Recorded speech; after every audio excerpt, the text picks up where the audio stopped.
You will hear a number of different recordings, and you will have to answer questions on what you hear. There will be time for you to read the instructions and questions, and you will have a chance to check your work. All the recordings will be played once only. The test is in 4 sections. At the end of the test, you will be given 10 minutes to transfer your answers to an answer sheet. Now turn to Section 1. Section 1. You will hear a conversation between a bank clerk called Jeanette and a man who is asking for information on investing money. First, you have some time to look at questions 1 to 4.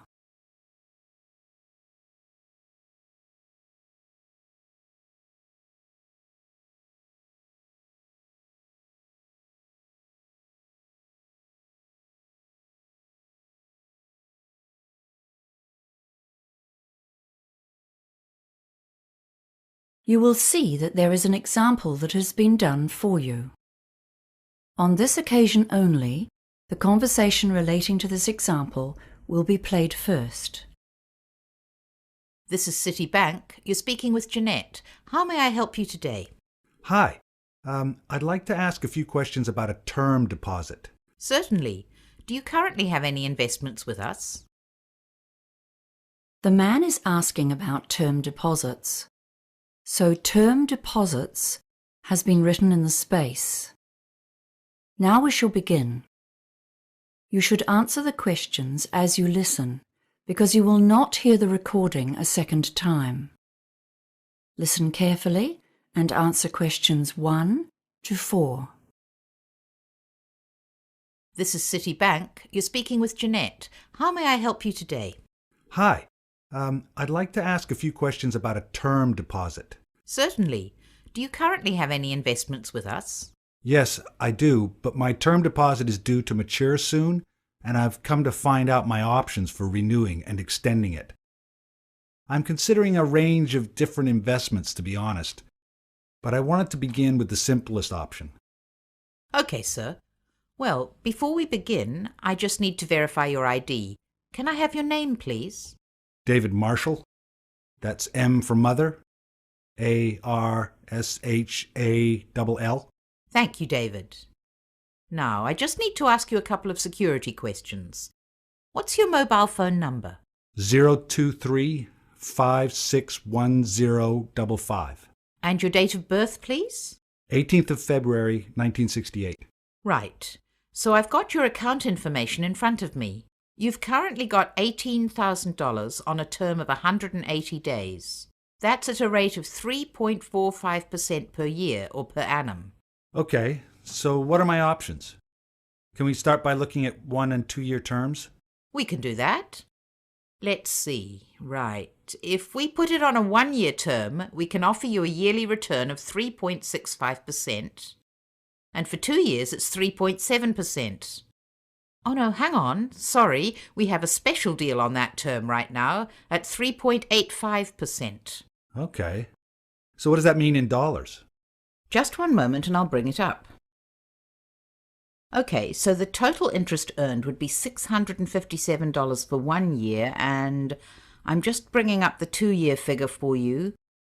A 2-year term at 3.85% interest, that's a total of $1,412 interest on maturity. Right. That's about a $700 difference. Yes, a bit more actually. Okay. Oh, a friend of mine told me he gets his term deposit interest paid into his account every month. Do you have a monthly interest option? Yes, actually. We do offer that on term deposits, but only on investments of $20,000 or more. Before you hear the rest of the conversation, you have some time to look at questions 5 to 10.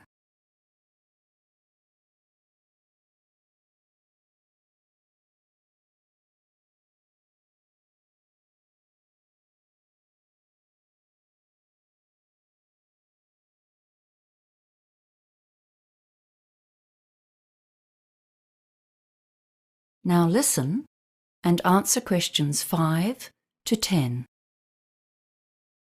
Can I ask if you've considered a PIE as an alternative investment option? A pie? Yes, it stands for Personal Investment Entity. It's an investment trust. Your earnings tend to be higher than they are for a term deposit because 28% is the maximum tax on those earnings. Okay, that sounds interesting. I've heard of those, but I've never really understood them. I thought they were called pies.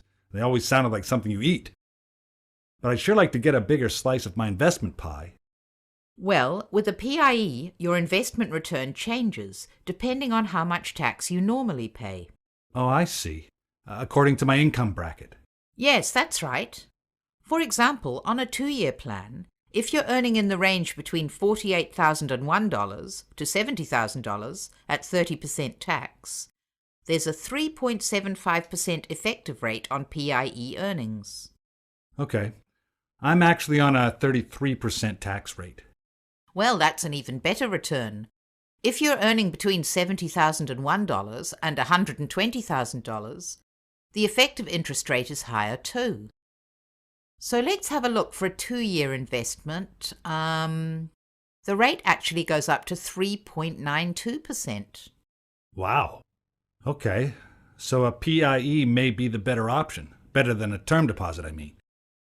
And can I do that with an $18,000 investment? Yes, the minimum deposit for a PIE investment is $10,000. Okay. And are there any hidden charges? No fees at all for investing in a PIE. Well, that's good news. Oh, wait a minute.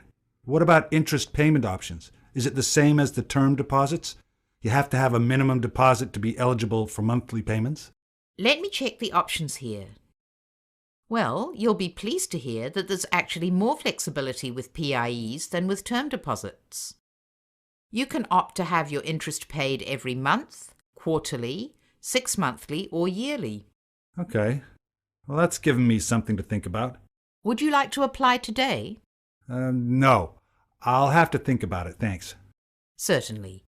If you do decide to go ahead with it, applications are processed in 2 days, as long as you have a bank account with us, which you do. You can apply on our website, by phone, or pop into one of our branches. Great. Thanks for your help. That is the end of section 1. You now have half a minute to check your answers.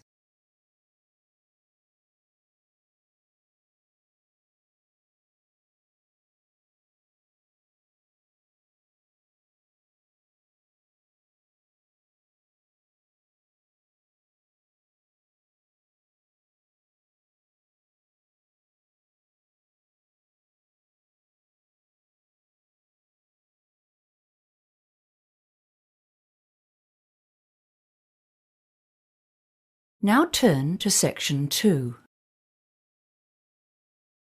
Section 2. You will hear a woman introducing the Lunar Realm amusement park. First, you have some time to look at questions 11 to 15.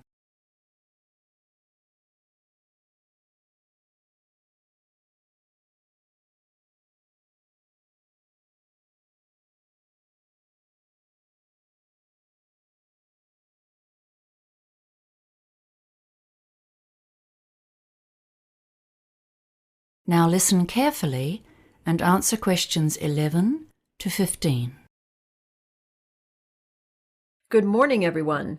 We're very pleased to have you here at Lunar Realm for our September Celebration Day. We have many smaller celebrations throughout the year for different events. I think it was 5 at last count. But the September celebration is a special day to honor the park's development, from tiny beginnings to the huge enterprise it is today. It's our most significant annual event. Come into the visitor center now. Over here, you can see a picture of the original park when it was under construction. The land was donated to the city in 1955 by the then mayor, Matthew Hardacre. But the park itself wasn't developed until 1979, and you'll notice it wasn't very big at that time. Then there was a huge growth in the 1990s, and we're still growing today. In the beginning, there were only a few small rides in the park. There were lots of other attractions in those days, including an adventure playground for younger kids. The kids loved the petting zoo with its farm animals, and in fact, that's the only attraction to have survived until now. We've still kept 2 of the original rides as an exhibit, but they're not in working order anymore. We're now one of the biggest amusement parks in the country. We've got an amazing range of amusement rides here, 43 in total this year. I think we're most famous for our roller coasters, aren't we? I guess you'll all have heard about the Hurricane. That's our oldest and most famous one. Some of our visitors think it's not fast enough to be truly exciting, but we love it because it's the highest wooden roller coaster in the country. Then we have the Bobcat. That one's a bit gentler for our younger visitors. And for the truly adventurous, the Scream Machine hurls you upside down and backwards at huge speeds. It's too much for me. It's important to remember that all of our rides have age guidelines, and to help you, there's a color system. If the sign for a ride is yellow, it means it's suitable for all ages, although we do recommend that parents or older siblings go with very young children. Blue means that children younger than 14 can ride only if an adult accompanies them. And black, well, this means that you must be at least 110 centimeters tall to ride, regardless of age. We should say that no rides are really suitable for children younger than 18 months, but we do have a special section for parents with babies. Before you hear the rest of the talk, you have some time to look at questions 16 to 20.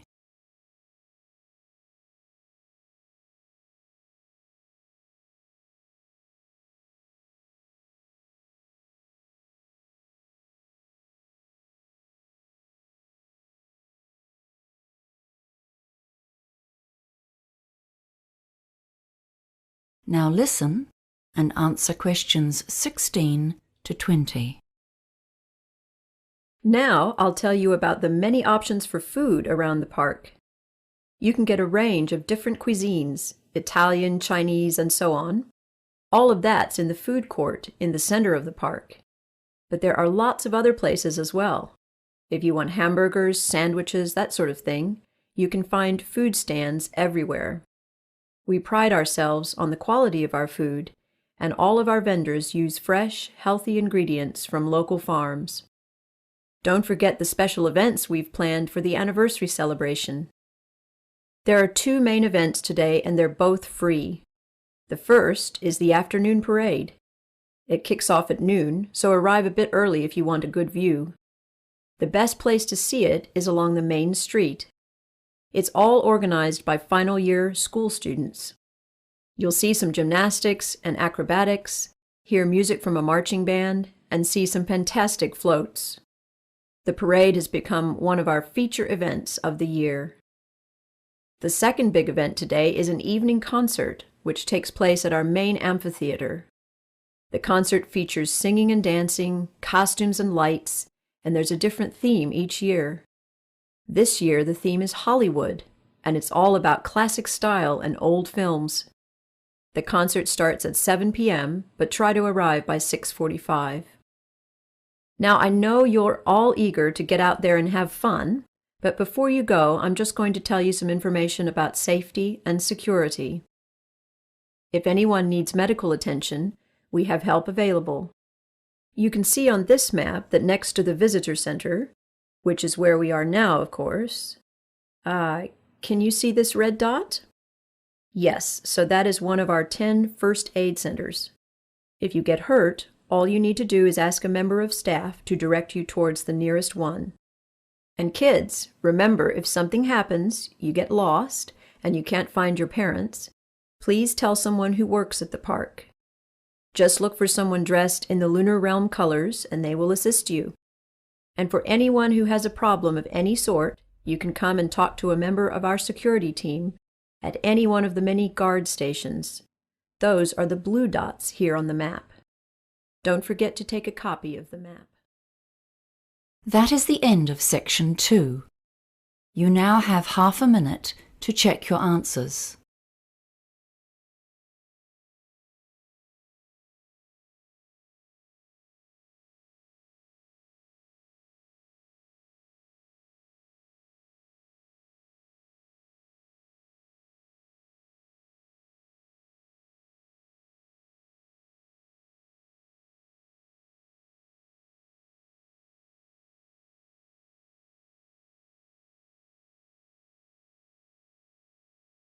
Now turn to Section 3.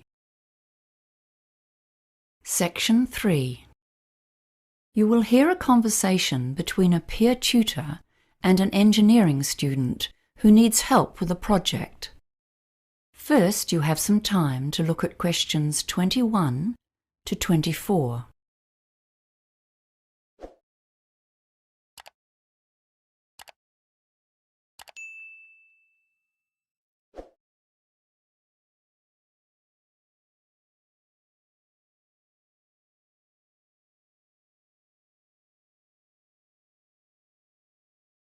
Now listen carefully and answer questions 21 to 24. Hi, John. Thanks for seeing me today. I'm really struggling with my project. I have to come up with a design for a water treatment system, and I'm really not sure what I'm expected to do. Well, as peer tutors, we've been taught to follow a process in these tutorials, okay? The first step is to look closely at the task instructions. That sounds good. I'm also... well, we've been told to do some research, but I don't know where to start. It's always hard to start with. We've got about 45 minutes today. That should give us some time to go over it. Have you done much research before? No. This is my first project like this, and I'm really stressing out about it. I went to a seminar about research at the start of the year, but I've forgotten most of it. Well, that's fine, because the next step in our tutorial will be to consider some common research strategies that you can use to get started. With engineering, a lot of the projects you do are practical, so you can think about how you can access other people's write-ups of similar projects. Yes, that sounds useful. How do I find those? Well, there's always the online databases, but you need to know what search terms to use. So, can you think of any useful terms? Cameroon, I guess? And maybe grey water? Yes, good. But those might not give you many hits. What about the type of research? I've always found it helpful to search for case studies, you know? There's probably a whole lot of those on systems set up for other villages in developing countries that you could look at. I've got a couple here actually. They're on different topics, but we can look at the structure and develop some useful ways to focus your research. Is there anything else you'd like to look at today? I can't think of anything right now. That all sounds good. Great. Then the next step is to come up with an action plan. How long have you got? To finish the project? 4 weeks, I think. It's due on the 6th. Before you hear the rest of the conversation, you have some time to look at questions 25 to 30.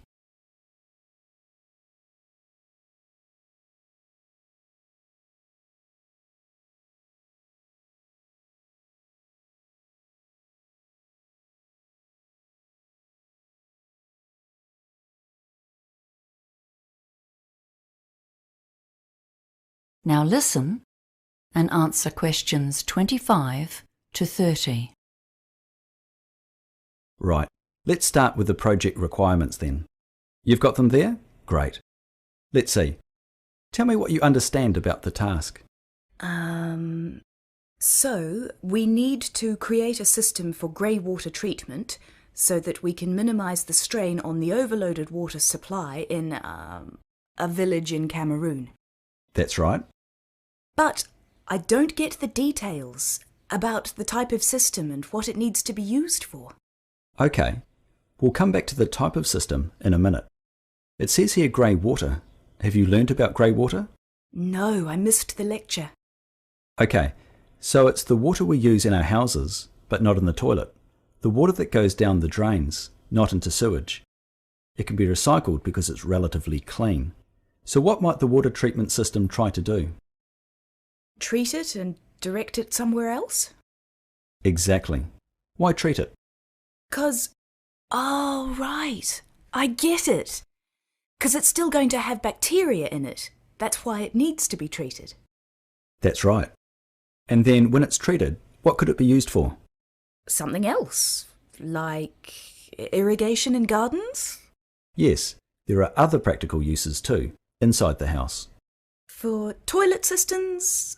Oh, what about for laundry? Yes, exactly. That's a good example. Okay, that's pretty clear now. Thanks. Great. Now, let's think about the type of research you might need to do. I'll need to look at different types of water treatment systems, so I know the pros and cons of each one. Good.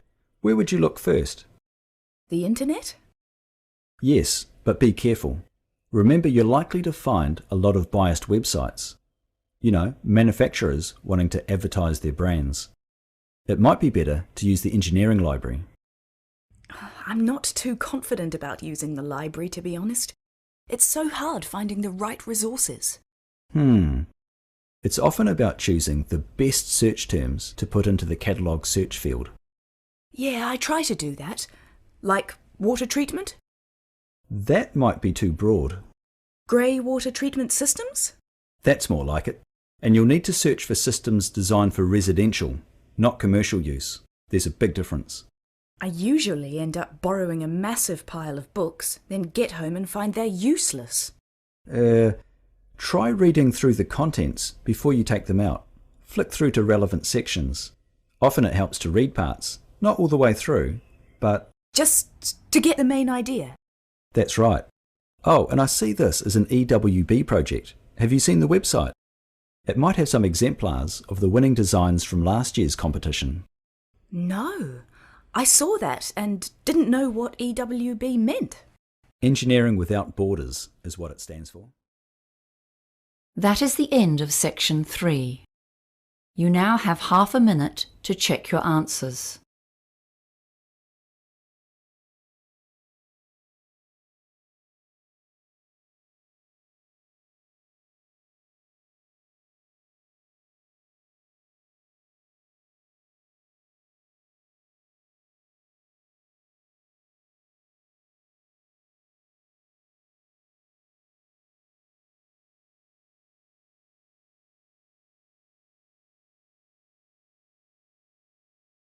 Now turn to section 4.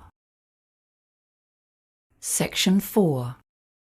You will hear a talk on the topic of the caveman diet. First, you have some time to look at questions 31 to 40.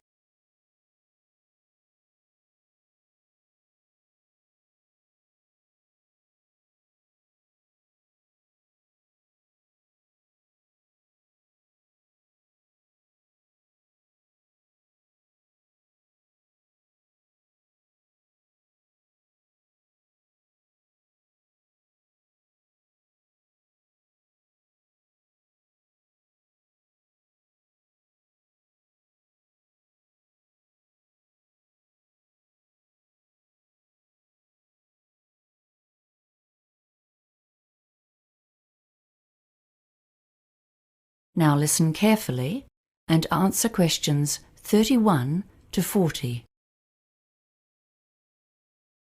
Hello everyone. Do you use the internet?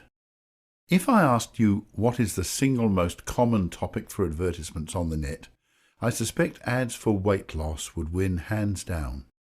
After all, dieting is one of our current obsessions.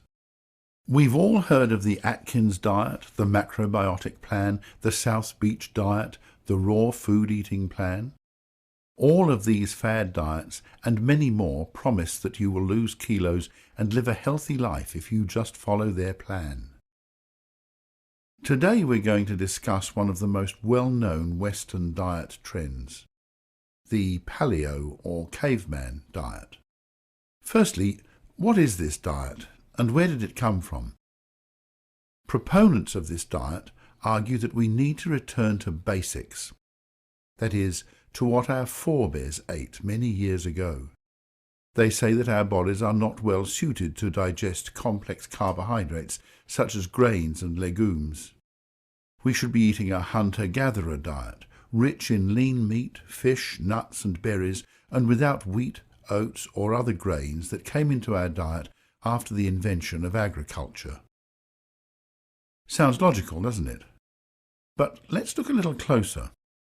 The first question to ask about the caveman diet is, what did our ancestors actually eat? One way to discover this is to study the diets of existing hunter-gatherer tribes. Although these groups do tend to regard meat as the best source of food, they often have difficulty in finding it.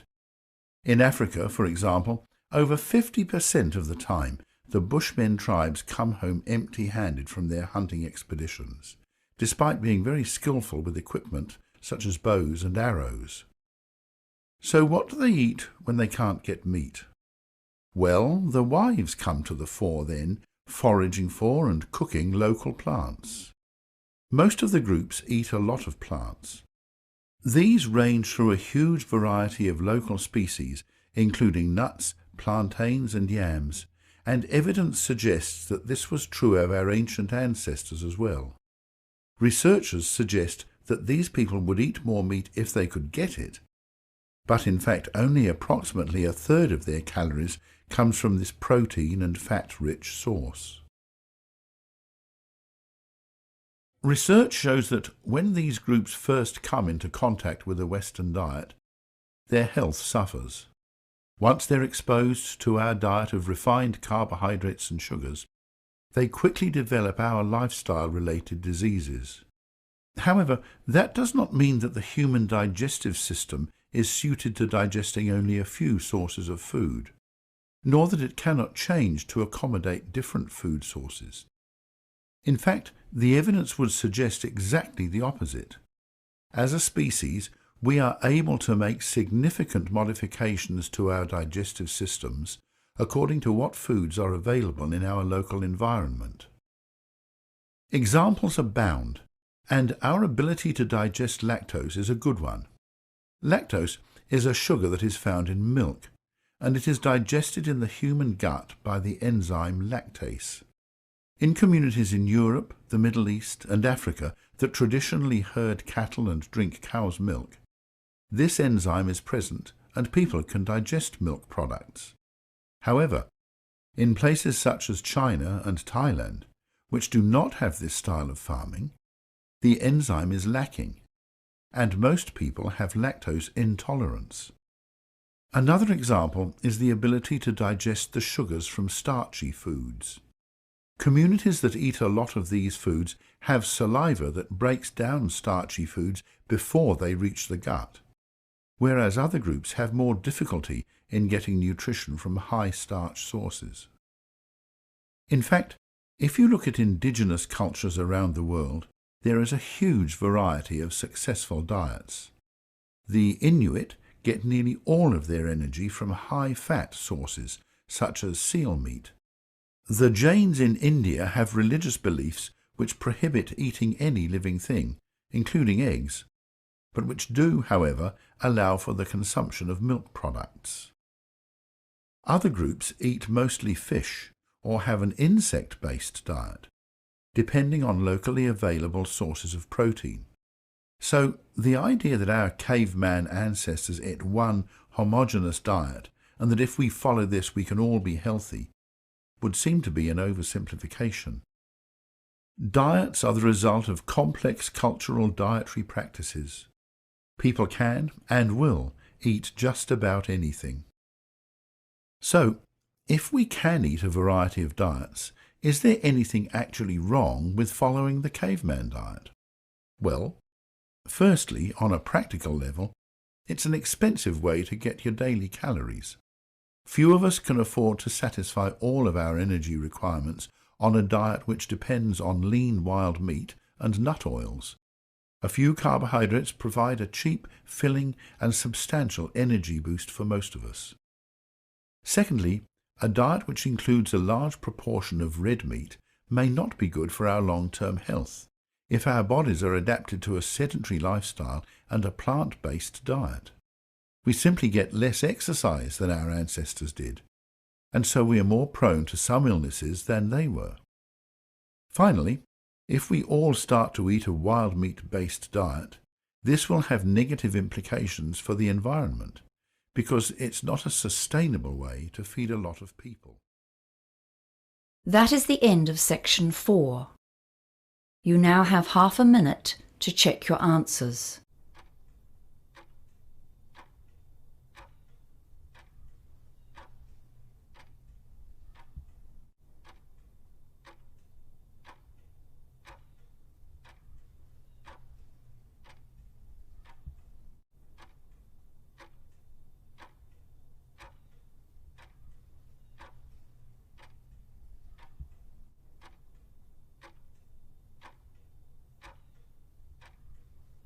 That is the end of the listening test.